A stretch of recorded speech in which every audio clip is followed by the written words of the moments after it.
Race week, Nice edition. Who's been to Nice? Anyone been to Nice? Yeah, It's very nice. It's very nice. Who said that? Who said there's been to Nice? Louise. I raced the 70.3 there in 2019. Very nice. Yes, it's beautiful. I will hold my hand up and say I enjoyed it more than Kona. I'll probably get ostracized for saying that, but I thought it was amazing last year for the men's race and loved every minute of it. I think the climate, the shops, the restaurants, just the ambience, the amount of people there that were cheering it on, that was certainly a lot busier than Kona. Whether that changes this year or not, I'm not sure, but certainly I think there's a lot to look forward to for everyone who is racing in Nice. So lots to look forward to. Anyway, we will get going. So what we're going to do here, we're going to talk about just whether if we refer to ourselves as experts, we're going to give a few little tips here and there. But we're going to review the swim course and then the bike course and then the run course. We were meant to have Full Gaz on, and I'll check where that individual is, but hopefully they join very soon and they can go through that course with us. But in the meantime, we will get going.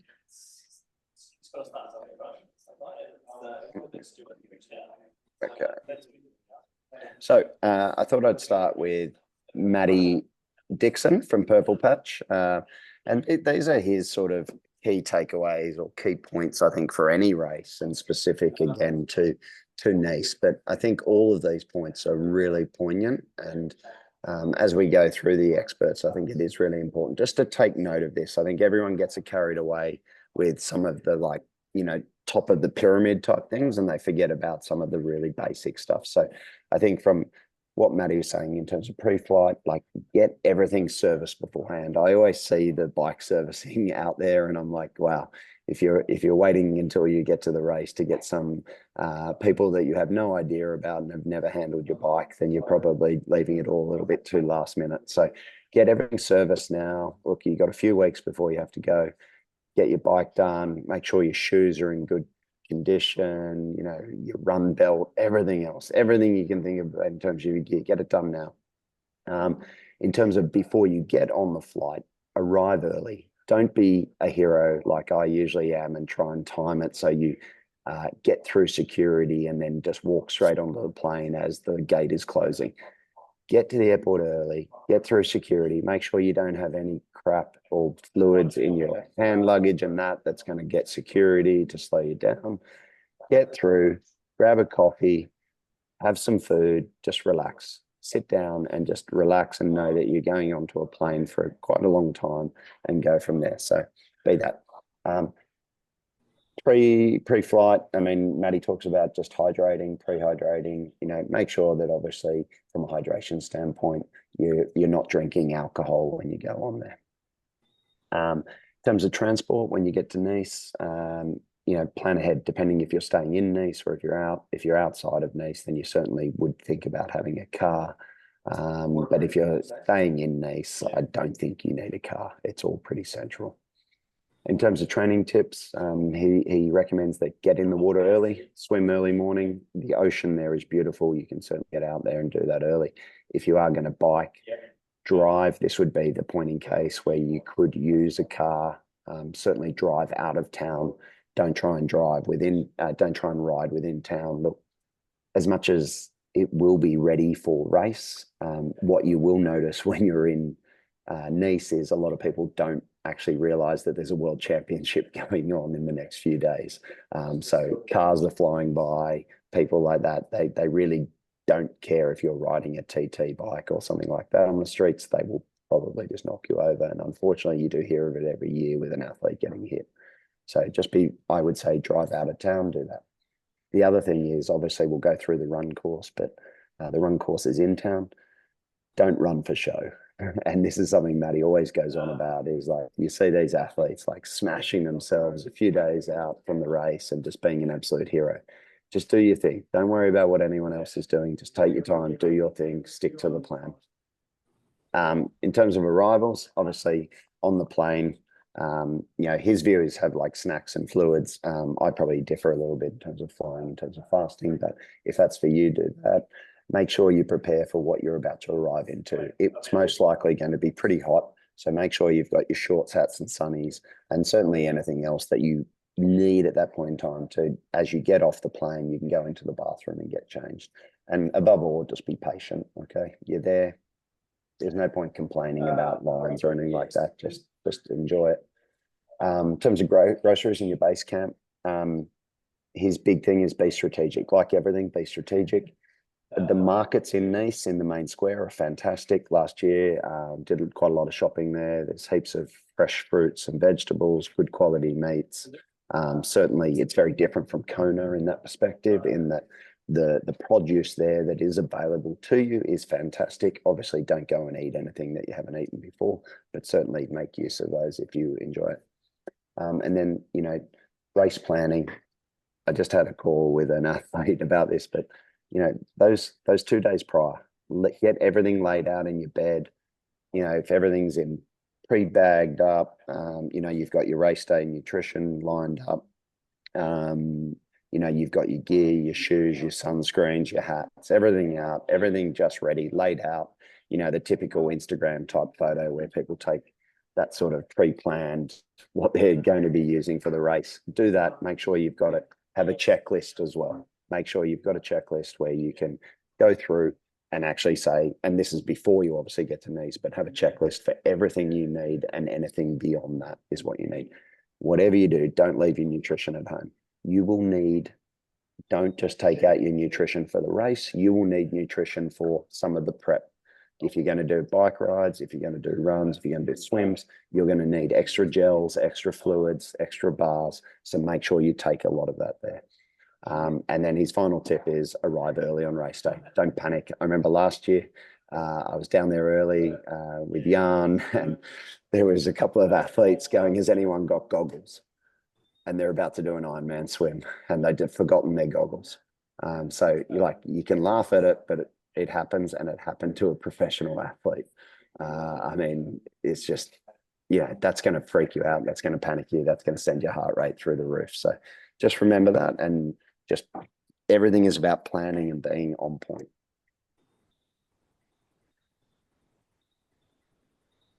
And from Maddie, he said, look, most athletes go too hard too early in the race and forget their fueling and hydration plan. Shift your mindset from outcomes and racing to executing your smart training day.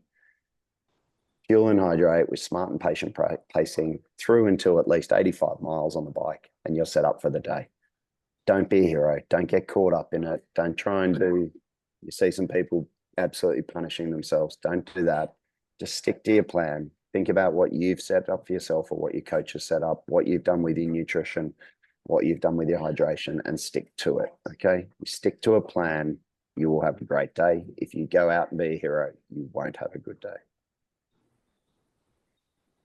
Megan, you'll go. Yes.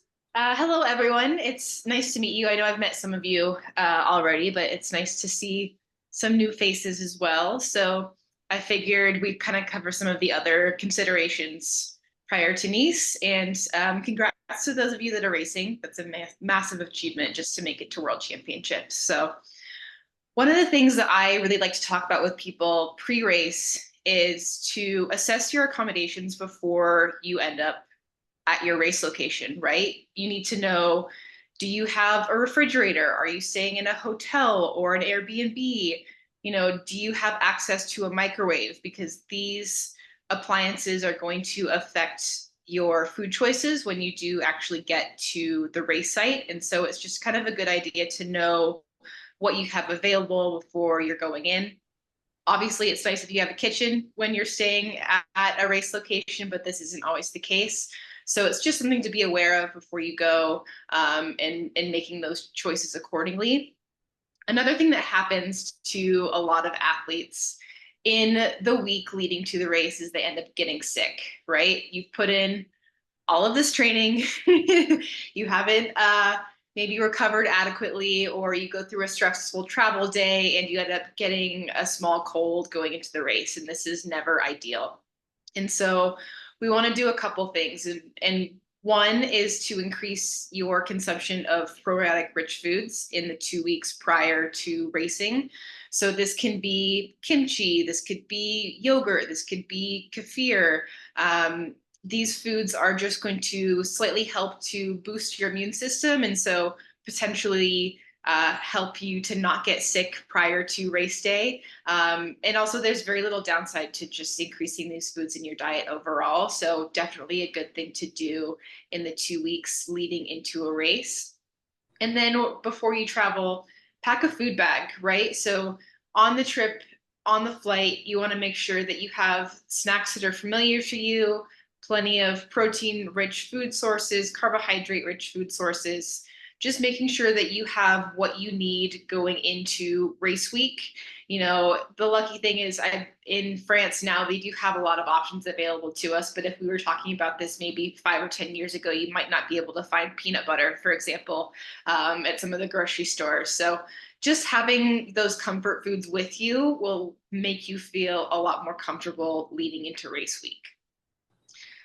When it comes to actually traveling, another thing that can be really helpful is just good hand hygiene, right? So this is another instance to help prevent you from getting sick. Make sure that you're washing your hands frequently. Try not to touch your eyes, nose, and mouth.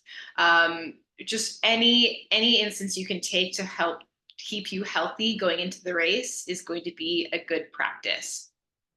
Now, when it comes to the food options on the flight, it's important to know that the vegetarian options on the flight are often higher in carbs. So if you are looking for higher carb options, this is something to choose.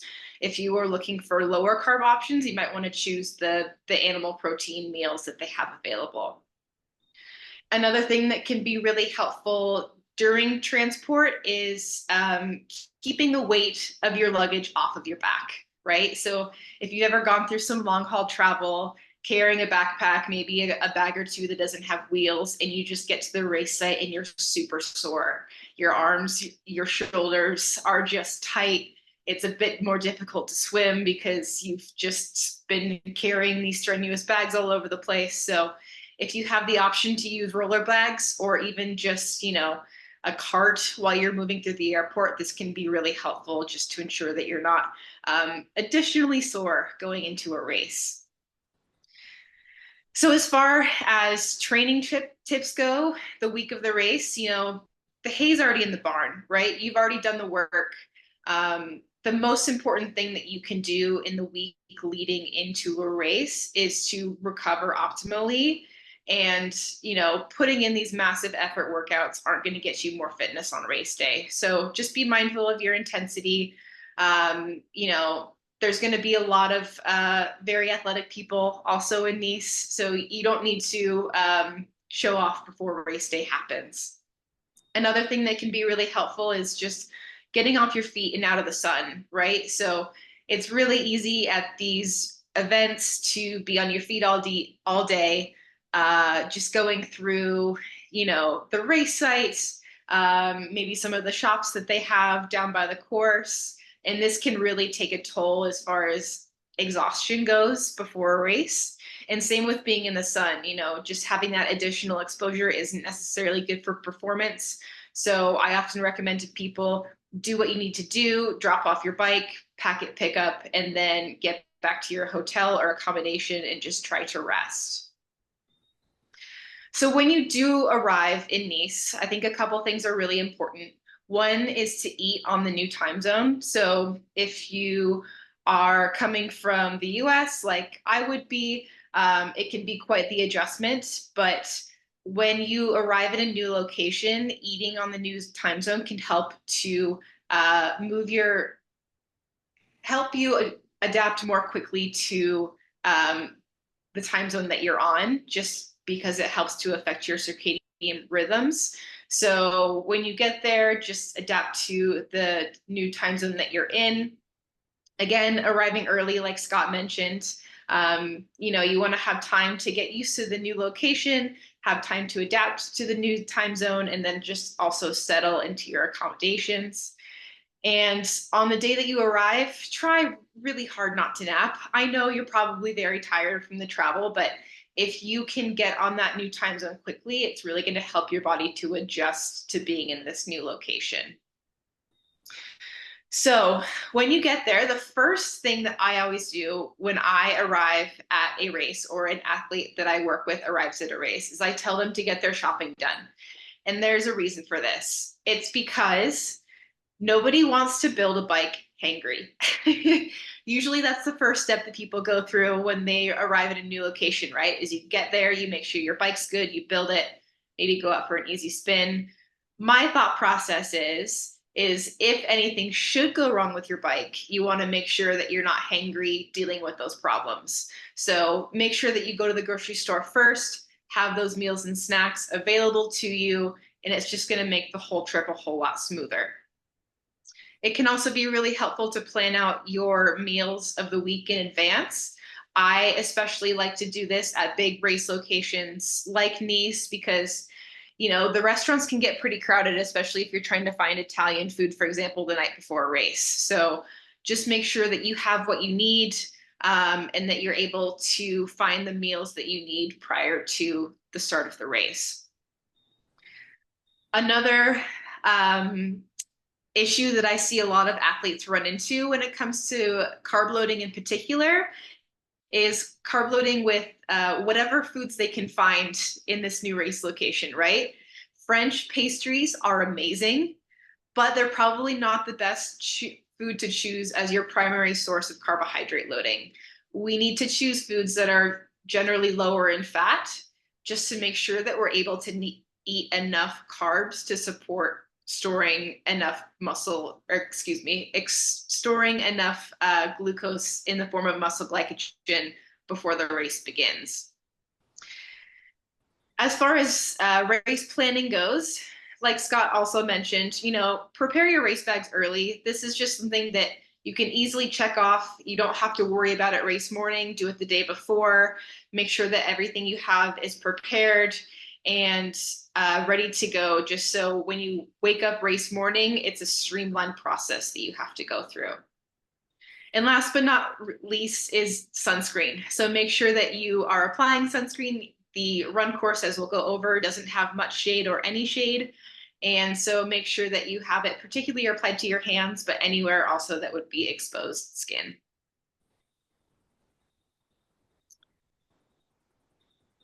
So then the quote that I wanted to leave you guys with is that no one has a perfect race day, especially in an Ironman. This goes for even the pros. Nothing ever goes perfectly, right? You might have broken goggles at the swim start, or a mechanical on the bike, or a delay in the race for some reason. Things happen that are out of your control, and success is based on your ability to think critically, persevere, and adapt to the conditions on the day. Couldn't have said it better myself. So we'll get into mine. Thanks, Meg. That was really good. Mine, I'll skip through mine pretty quick. We'll get into the swim, bike, and run course. But pre-flight things to think about: take a scale. I think there's a couple of reasons I take.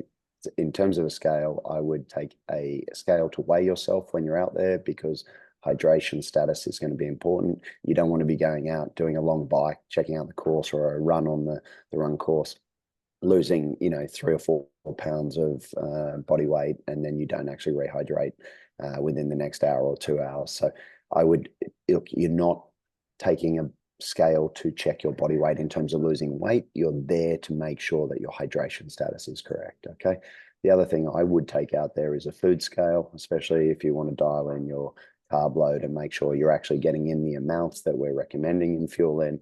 Then I would certainly be, if you're cooking rice and pasta and stuff like that, making sure that you're actually getting the amounts you need, because typically you'll probably underestimate that amount of carbohydrates. On the flight, take a pillow. Take your personal pillow, be as comfortable as possible. It's little things like this that can make a big difference. Zinc lozenges and a mask. I'd certainly be wearing a mask. There is some research to say that sucking on a zinc lozenge can reduce the chances of getting upper respiratory tract infection. It's not going to eliminate it, but it could reduce it.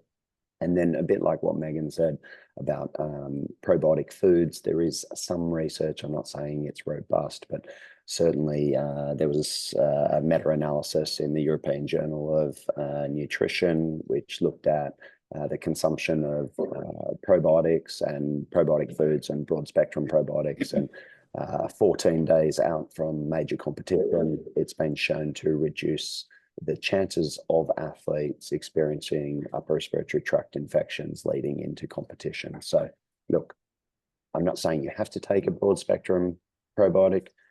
If you've taken one and you've had good effect with it, yes, you could do it. When you're looking at a broad spectrum probiotic, you're probably looking at 7 or 8 strains of species. And then in terms of the colony forming unit or the CFU, probably somewhere between 15 and 25 billion.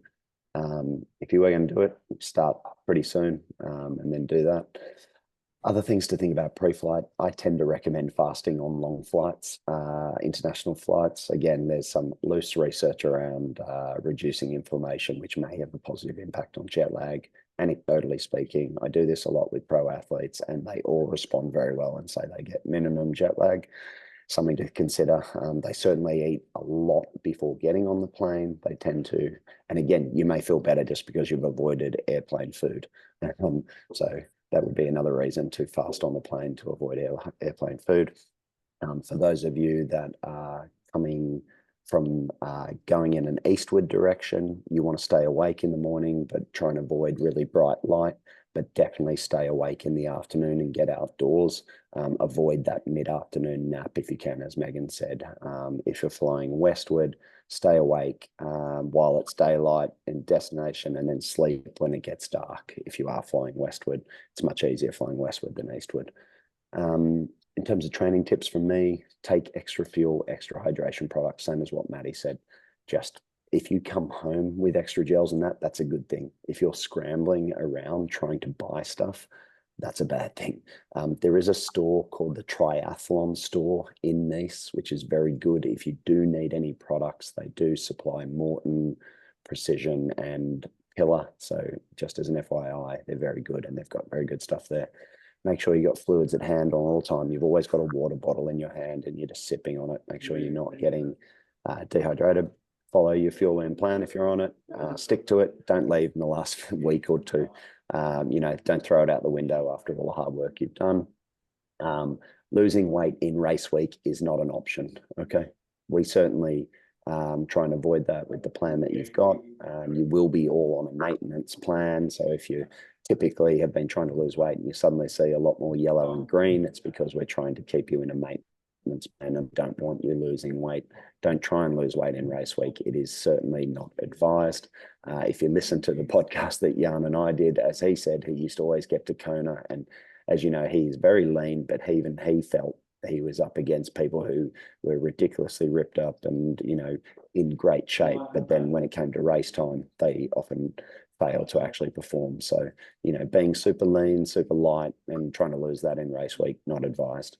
And your focus there is refueling, not socializing. I know you're all going to be tempted to have a good time. You're in Nice, you're all having, it's all wonderful. At the end of the day, save that until after the race. I'm sure hopefully all of you have booked extra days to enjoy Nice after the race and enjoy the spoils of hopefully having a great World Championship. In terms of groceries, base camp, bring what you need. Look, if you're worried about certain things that you eat and you enjoy, pack them in your bag and take them. If there's a special type of oats that you like, take it with you. Look, if you can take a rice cooker and you're staying in an Airbnb, I would do that. Some people take blenders like the Personal Ninjas. Whatever you need to make your stay as comfortable and as easy as possible, I would say. Same with supplements and products, bag them up. If you're taking, protein powder, put it, label it, small baggies, Monday, Tuesday, Wednesday, Thursday. These are your shakes. You've got it labeled out. You do that. If you are going to eat out, do not eat in a buffet. Okay. Buffets are bacteria, just buffet bacteria. That's all you're thinking. Avoid it. Race planning, we're about to go through that in a minute, but just think about what we're about to do. If you are going to use, it's not called special needs anymore, athlete needs or whatever it's called. If you are going to do that, make sure you map it out, plan it out, make sure there. It's probably going to be hot, so ice. ice on the forehead, ice on the cheeks, ice in the hands. It does work. It cools you down centrally. It's certainly a tactic we use a lot. Max wettedness is a term that means you pour water over your head, water down your front, and you use that at as many aid stations as you are to keep yourself fully wet to allow yourself to cool down. Last thing I'd say is race your race. Much like Megan and Maddie said, it's your race. It's no one else's. Just do what you've planned to do. And then probably the last thing is don't be afraid of having a recovery shake. I'm sure you're all going to drink some nice French champagne and have some nice French wines. But immediately after the race, if whoever's there supporting you can have that recovery dry shake and you just add some milk into it, try and get 40 or 50 grams of protein in with 50 plus grams of carbs. It will make the recovery in that afternoon so much better, and the next day. Okay, then go and do whatever you want to do. If you want to have a few beers, wine, champagne, whatever, obviously keep it to a minimum, but that recovery shake with that large dose of protein and that large hit of carbohydrates will help you recover much better. Okay, any questions on any of that before we get into the actual race stuff? Any surprises? Does anyone take probiotics prior to competitions? Anyone do that? Anyone aware of that apart from Monica? No? So it's a useful tip, and yeah, it could be there. So, and the personal pillow, I'd certainly do that. And wear a mask. Did you say 15 to 25? Yeah, billion? 15 to 25 billion. Yeah. I'll talk about the swim course just because I've been there. Look, it's sort of a step progression down. I'd certainly think about taking, if you've got an old pair of hotel slippers that they give you at nice hotels and you're happy to get rid of them. Jordan Blanco always gave me this tip, but take a pair of slippers or something like that you're prepared to get rid of. The beach is a bit rocky. The stairs are pretty uncomfortable. You just don't want sore feet getting into the water. So I would take something that you can just discard. Yeah, get there early.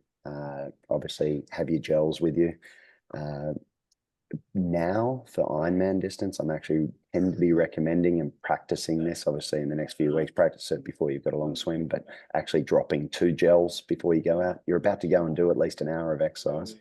Why would you do that with less than say 50 grams of carbs at high intensity? So have a practice, not just doing 1 gel before you go there 10 to 15 minutes, but actually dropping 2. If you do 2 Morton gels, that's 50 grams. If you're doing 2 SIS gels, that could be 60 grams. If it's 2 precision gels, it's 60 grams of carbs. Think about that. You're about to go and do at least an hour of swimming. It's a good way to set you up so you don't get depleted when you come back onto the bike. Most athletes are doing 1 gel, but think about doing 2. It's a pretty straightforward course. You're out nearly 900 meters, 150 across, and you do it 4 times. Okay. I don't think there's much to really talk about with the swim course. It's you do your thing and then out of the water and then we're on to the bike. Any questions about the swim course? Scott, if you're doing Yep. if you're doing 2 gels, do you take them both at the same time, or you're Yeah, pretty spacing them much. out? I mean, you can try and drop both at exactly the same. We were talking about this, then we were calling it the yarn, where he was dropping on the run. He was doing 2 at a time with the caffeine. But I think it's a skill. If you can take that much into your mouth and swallow it all down in one go, then fine. But the reality is at the swim start, you've got a little bit of time. So 10 to 15 minutes before, maybe 15 minutes before, have 1 gel. 10 minutes before, have the next. Space them out by about 5 minutes, Lou. But Lou, make sure you practice this before a decent swim. Yep. Practice session, okay? Like 10 to 15 minutes before a good swim practice session. Practice doing that. 15 minutes, have a gel. 10 minutes, have another one. Okay. Tough. Okay. Right, bike. We actually have Beck Burns here from Full Gas, who is going to help us a little bit with the bike course. Beck, do you want to introduce yourself and just have a bit of a chat? Yeah, thanks, Scotty. Good to be here, everyone. My name is Beck. I work with the Full Gas team and run our Full Gas FEMS program, which some of you may have seen. It's a program just for women designed to support women to the start line of their Ironman or Ironman 70.3, wherever that might be around the world. Specifically, we've drilled down into some really useful content for World Championship qualifiers. Michaela Jones is our head coach, and Nikki Bartlett and Carly Simpson are some of the pros that use full gas to prepare, but also are really big about giving back to age groupers and helping them get over the finish line. So if you haven't already, and I'll give Scott a code and some links and stuff after this, you can obviously ride the course on full gas in its entirety if you feel like it. If you're on starting your taper now, then you can actually also break the course up into smaller segments, which is really cool. So if you want to practice out of T1 through to the first hour, you can break it up, and then you can start to break the climbs up and stitch those together. So really out of T1, it's a real beautiful ride along the Promenade d'Anglais, and then you'll take a right-hand turn just past the airport and to sort of start to head up into the mountains there. It is a pretty gradual climb initially. There's a couple of sort of 13% little pinches as you get out of time, but they don't last very long. And then the main climb itself can really be split up into 3 sections. So the key with that is getting into your rhythm early and finding a place where you can hold your watts without blowing up, and trying to really smooth out that power curve. So you're not expending energy going up and down and faster and slower and all that sort of stuff. The key is to try and really smooth out that power curve as you're going up the climb. There is some little false flats along the way. One thing that we'll be doing in Nice, we will have a Full Gas Femmes Expo tent in the village. If you're a member of the Femmes, or if you want to sign up when you get there, we'll be handing out some little STEM cheat sheets.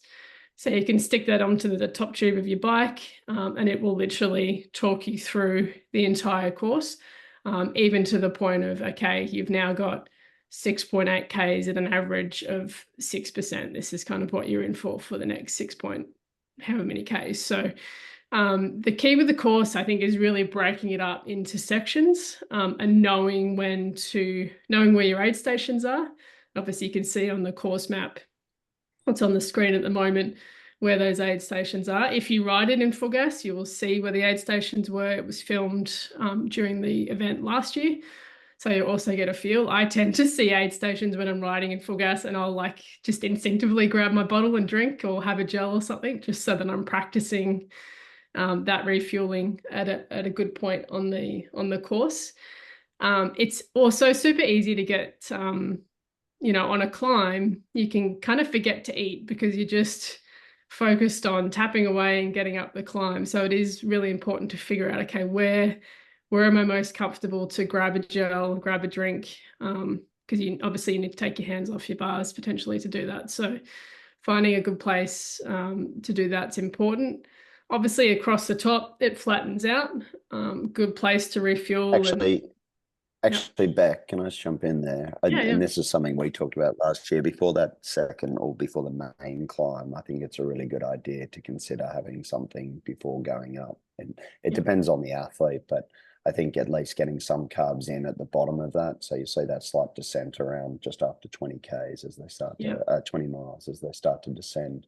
At the bottom of that, try and get some carbs in there, because if you feel you can't consume fuel on the climb, although I would say actually on the climb is where you should be thinking about getting some fuel in as well. And you can see that there is an aid station there, or your not personal needs, there's an aid station there, full aid station, but you certainly want to be consuming something on that climb, but certainly thinking about having something pre-climb as they come into that. Yeah, 100%. And that's a good point, actually. So you could see that little descent at the 20 kilometer or 20 mile mark, sorry. And then it'll drop down into a bit of a valley and come back up. There is a little kicker there of around 25%. So you want to make sure that you've had something sort of 30 minutes before you hit that, potentially, just so you've got enough fuel to get up there. And then the rest of the climb is a pretty steady gradient. The first big-ish climb. And that's where Beck, I think, like just before that descent is a really good time to get something in. So at about 18 miles in, or about 35 kilometers in, I think, as they get to that first peak after that first aid station, they get up that little sort of, again, this little ascent, and then as they drop down at 20 miles, I think trying to get something in at the top there, they descend with both hands on handlebars, they hit the bottom, and then they're into the climb, and it should give them enough time to get, digest some of that fuel. Yeah, 100%. And you can see too. Sorry, I muted you. That's all right. If you don't like what I'm saying, Scott, no. I muted the wrong person. And you can see too on the course map there is, and I've got it in kilometers on my notes, but aid station, it's at 72 k's sort of towards the top of that climb, and then it's got kilometers up the top and miles down the bottom. You can see. So there's an aid station, and then there's an aid station just for fluids. So just being aware of all of those. The other part is we get the question a lot, should I take my TT bike or my road bike for this particular course, given the amount of climbing? And we've spoken with Frederick Van Leerd, who's won this race many times, Rudy von Berg, who raced it last year, Michaeli, and a whole bunch of others, and the consensus is to take your TT bike. Whilst there is a lot of climbing, there is a lot of opportunity to get down on your bars and get in that aero position to save energy as well. So in saying that though, you want to make sure. I think only one male pro, I think, took a road bike last year, and I think it was a disaster. Yeah, okay, there you go. So if you're wondering, then that's the answer to that. Obviously, getting out beforehand and practicing as much climbing as you can, making sure your gear ratio is suitable for you to find a comfy gear and just hold that gear as you're climbing. You also want to be practicing, if you can, and this is something we can visualize the corners on the descent in full gas, but obviously going out and practicing your bike handling skills, trying to find some hills where you live, or if you're getting out to Nice earlier, then great. But making sure that when you're descending, you're sort of shifting your weight back a little bit on the bike. If you're cornering, I know a lot of people are a little dubious about some of the hairpin corners and things like that. You want to make sure that your inside leg is up as you're cornering and your outside leg is down. That's going to help with the weight distribution on the bike. And just taking the corners with an apex in mind. So that means when you're approaching a hairpin or something, making sure that you approach it wide, and then being careful, obviously, not to cross that center line, but coming into the middle of the corner and then exiting on the outside of the corner. If you watch a Formula One car or a race car or anything like that, that's how they take corners. I would actually advise jumping on YouTube and watching some of the race footage from last year to look and see how the guys took the corners around there. Hairpins, people have sort of said to us, I'm worried that someone's going to run into me at a hairpin. I think the key with that is if you're in front of someone, you need to hold your line. So don't deviate from your line. It's their responsibility behind you to make sure that they're braking and going around you if you're in front. But you can't be deviating from your line, so you want to make sure you stick to that. So there will obviously be bike course briefings ahead of race day, so make sure you get to one of those as well and make sure that you know all the do's and don'ts. So, and I would also say that on the descent, whilst you'll be getting some free speed, make sure that you keep turning your pedals. The worst thing you can do is just stop pedaling, and your legs will start to sort of be like, oh, okay, we're done. And they're not actually done. So you want to make sure you keep pedaling. And again, with your nutrition and fueling, making sure that you've done that across the top. You certainly don't want to be under-fueled when you get to the bottom. And also on this descent, it's going to be trickier to find a safe spot to take your hands off the bars and grab something to eat. Would you say, Scotty?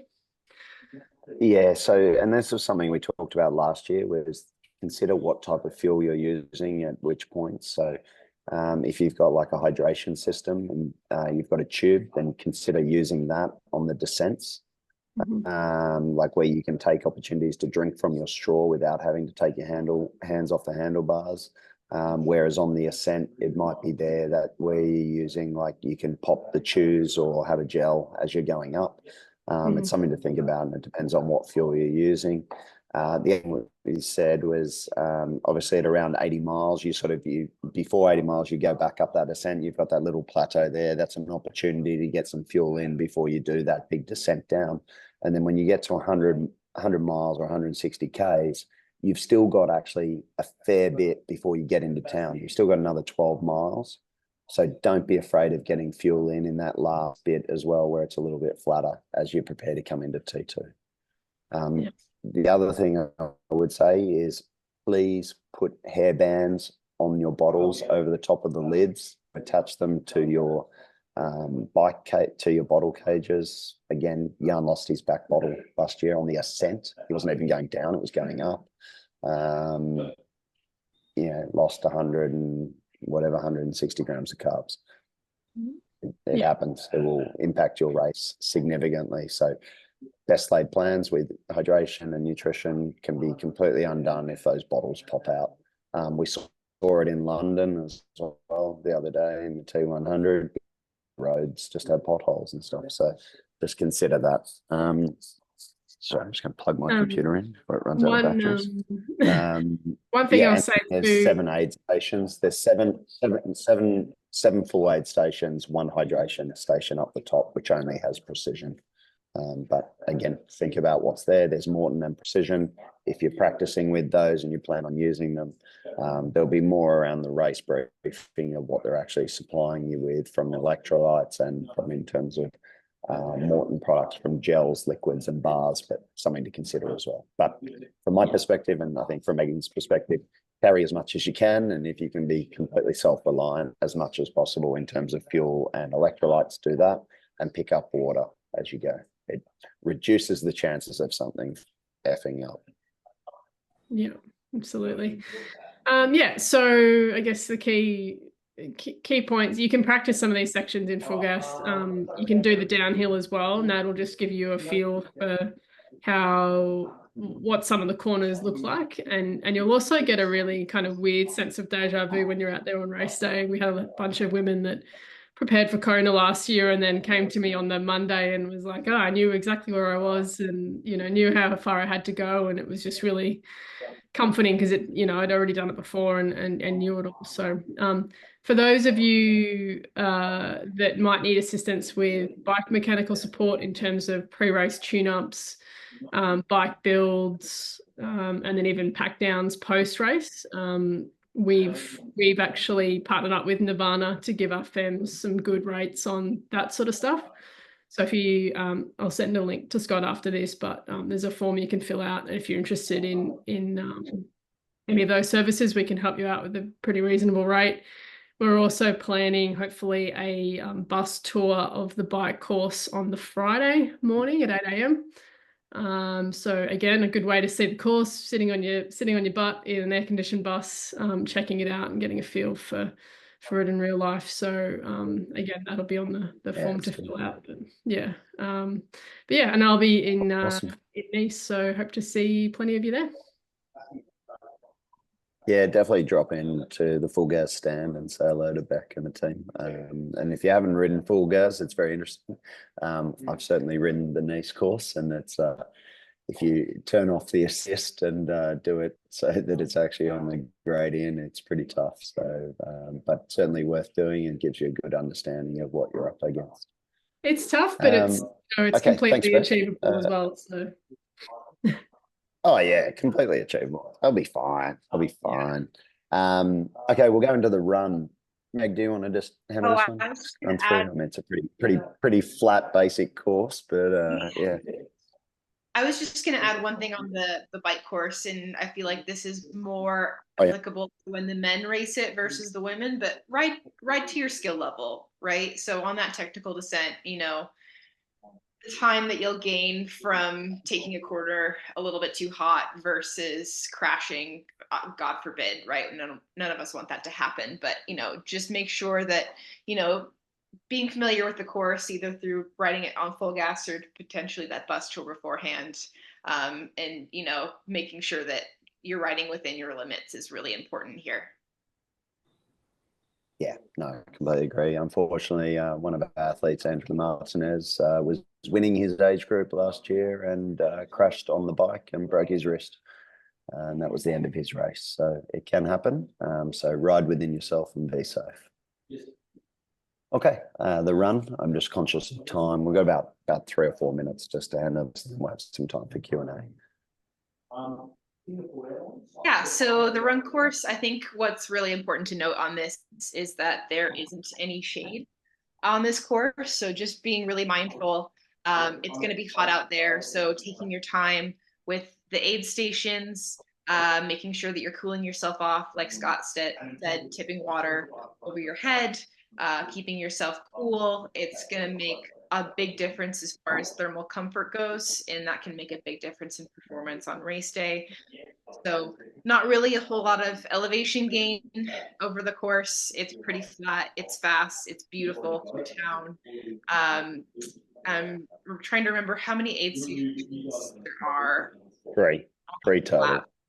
3 total. Yeah. So, just make sure that you're taking your time while hitting those aid stations. It's going to be, for those of you who are familiar with Ironman European courses, it's the precision hydration that's going to be available for you out there, as well as the Martin gels and solids. So just make sure that you're prepared for what's available at those aid stations. Again, are able to carry with you the products that you're choosing to use, ones that aren't available on course and that you've practiced with those beforehand. Yeah, I'd agree with that. Look, the other thing is just absorb the crowd energy. It's really cool because, look, some people can say, oh, loop course is really boring, but actually I think it plays to your advantage. You got 10K loops, you got 4 10K loops, you just knock them off one at a time. You go, okay, 1 down, 3 to go, 2 down, 2 to go.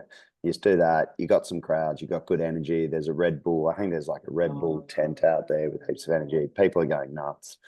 Just absorb it again, but stick to your race and just enjoy it. And yeah, I think the aid station's roughly about 2 miles, 5 miles, and then 7 miles. And because it's a loop, you can just plan those in there on both sides, and it's pretty easy to control. I don't think you'll need personal needs, honestly.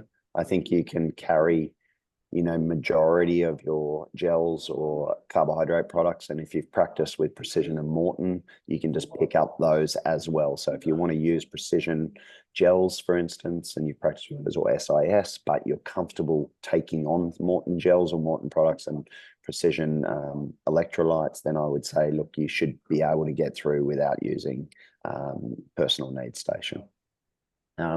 Super flat course. Okay, it's literally flat as a tack. So you don't have to worry about any sort of climbing or pacing or doing anything like that. Walk the aid stations. Yeah. Are the 3 aid stations, are they bi-directional, meaning we can hit? Yeah, both sides. They're on both sides. Okay, thank you. Yeah, well, they were last year. So look, I'm a big fan of walking through aid stations as well. You look at, I can remember seeing Chelsea Sodaro do it in Kona, and she still won and ran whatever she ran, 2:53 or whatever she ran the year she won. So yeah, you can walk the aid stations, you can still have a fantastic race. Get the liquid in, as I said, pour 1 over your head when you first come in, 1 down your front, then get your 2 cups in if that's what it is. And then as you exit the aid station, another 1 over your head, another 1 down the front. And that's just your routine. You've practiced that again in the next 2 weeks leading up, whether you do out and backs at home or whatnot, and just practice doing that fluid consumption. You should know what your sweat rate is and therefore what your fluid intake rate is required based on what you've done in Fuelin, and just stick to it. It's all right to be dehydrated at the end of a race. It's not a problem. As long as you can cope with that, it's not a problem. You don't need to be perfectly hydrated at the end of a marathon. What you don't want to be is coming off the bike dehydrated and then going into the marathon 2 or 3% dehydrated. You certainly wouldn't do it in a standalone marathon, so why do it in an Ironman? So make sure you get your hydration right on the bike so you can have a great run. Scott, one thing on Yeah. sorry, just in Full Gas, we've got the run course, which was filmed last year as well. So if anyone wants to have a look at the run, you can actually pop it into steady mode, which is one of our ride modes. The video will play without you riding, and you could just sit and watch that while you're on your treadmill or on your couch or whatever you want to do. So if you want to visualize the run and get some landmarks in your mind, then that's a good way to do it as well. I will caveat that with they were still setting up the run course, so there's a few trucks and things still getting built out, but you'll get a good feel for it as well. So yeah. And if you are going to run some of the course, would you run all the way? Yeah, you can run all the way out to the airport and then back, but I'd probably say it's not required. You probably just need to run sort of 5Ks out, 5Ks back. It gives you a good indication of, what the course is like. It's not going to change suddenly. As I say, it's very flat, it's very consistent. So just get a feel for what it feels like with the breeze coming off the ocean and whatnot, and then you'll be fine. That's it. Does anyone have any questions about anything we've talked about today? I do. Do you have a recommendation on the probiotic, like an actual, I don't know, I'm in the US, so I don't know if the brand you recommend might be here, but could you like re-verbalize what that was? Yeah, the difficulty with probiotics is that a lot of them don't have an NSF certification. There is one called Sound Probiotics, I think, although someone seemed to say to me the other day that it's no longer in production, but I think it's called Sound Probiotics, and I'm pretty sure it has an NSF sport certification. I think it's 7 species, and I think it comes in at around 25 billion CFU. So have a look at that. Who was asking that? Sorry, I didn't see. Julie. Oh, cool. Yeah. Julie, yeah. So what are the numbers that we want to look for? You said 7 species and 25 billion? Oh, look, multiple species. So, I could, again, in terms of the specific species and their actions on the gut and how that works in terms of the mechanistic findings, they don't really understand, to be honest. The researchers sort of hypothesize why it might do it. But Paraceci, Lactobacillus, Bifidobacterium, Acidophilus, they're probably key ones. What are some of the others? Lactobacillus. I can pick out some of the strains that have been noted, but again, I don't think it's hard and fast. I think you're sort of picking just multiple strains, and it's sort of throwing it at the door and hoping it sticks in that sense. At this point in time, they haven't necessarily identified which ones would be most effective at reducing upper respiratory tract infections. Right. The purpose Although of the some marketing will claim otherwise. The purpose of the probiotic is to potentially give you that extra little bit of immunity boost that could help. And there's very little downside to taking a probiotic or probiotic rich foods. So that's the purpose, is it's just that little extra bit to try to help keep you healthy going into a race. Yeah. The only thing I would just caution some athletes with regards to, say, fermented foods. If you haven't eaten fermented foods and you do have GI issues, it could increase the chances of bloating, flatulence, some GI discomfort. So if you are going to introduce kimchi and that, probably do very small amounts and do it this week. And then if there's any change, then I would just probably eradicate those and just stick to, say, a probiotic supplement. And hopefully that won't cause any issues. But moving forward, I think what Megan's suggesting, and certainly something I've thought about, is maybe, and I think we did it last year, we tried to do a challenge around eating fermented foods and trying to introduce those into your daily diet. And I think after this race, it's certainly something very good. I will upload my video of me making my sauerkraut, which is a staple in my fridge. And if you want to save serious amounts of money, make your own sauerkraut. It is literally the easiest thing in the world. It is just shredded cabbage and salt, and that's it. Like, it's the easiest thing in the world. You just need some patience to let it ferment for up to 4 to 6 weeks. But delicious and very good for you. And saves you a lot of money, because I don't know about you, but in Australia they charge about $20 for a small jar of sauerkraut these days, which is criminal. Other questions? So Julie, and Julie, you can send me, if you just want to send me a message in chat, and I'll probably share it. I might share it just with an email in the next newsletter about what we discussed, and maybe some links around that. Thank you. Cool. Any other questions? I know we're nearly up on time. Everyone prepared? Everyone ready? Big nods of the head. Everyone's excited. It's bloody good. It was so good last year. I don't know whether it was just because it was the first year or not, but everyone was pretty pumped up. And they had a DJ there, you know, big loudspeakers. It was cool. It was so good. So I think you'll love it. It's definitely very World Championship that offers a very different course profile, climate to Kona. So it'll really be a good race day experience and beautiful, beautiful course. So very jealous of you all who are going. Scott, are you going to be there? I am not going to be there, unfortunately. I have to pick my battles with 2 young children, and when I can be away from the house. And I'm also running New York Marathon this year after Sydney Marathon, so which is directly after Kona. So I'm actually going to be away from home for way too long. So yes, I unfortunately can't be there this year,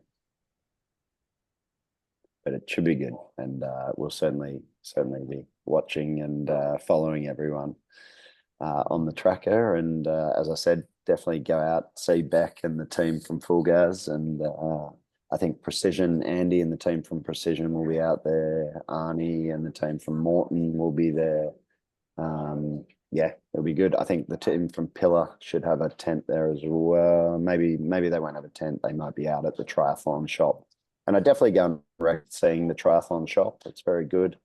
And I will try and remember, I'll send out the name of the cafe where I ate every morning, because it certainly had the best scrambled eggs and croissants and coffee that I could find. So you can avoid the croissants, but certainly have the coffee. Cool. Okay. Well, thank you everyone for joining. Hopefully it was useful. And yeah, look, some of it is boring in terms of the practicalities, but those practicalities are probably the most important thing that will get you there in the last couple of weeks. This was great, guys. Thanks. Awesome. Thanks, Sandy. Thank you very much. Thank you. Appreciate it, everyone. Thanks, Meg. Yes. Thanks, Beck. No worries. Bye. Speak to you soon. Bye-bye.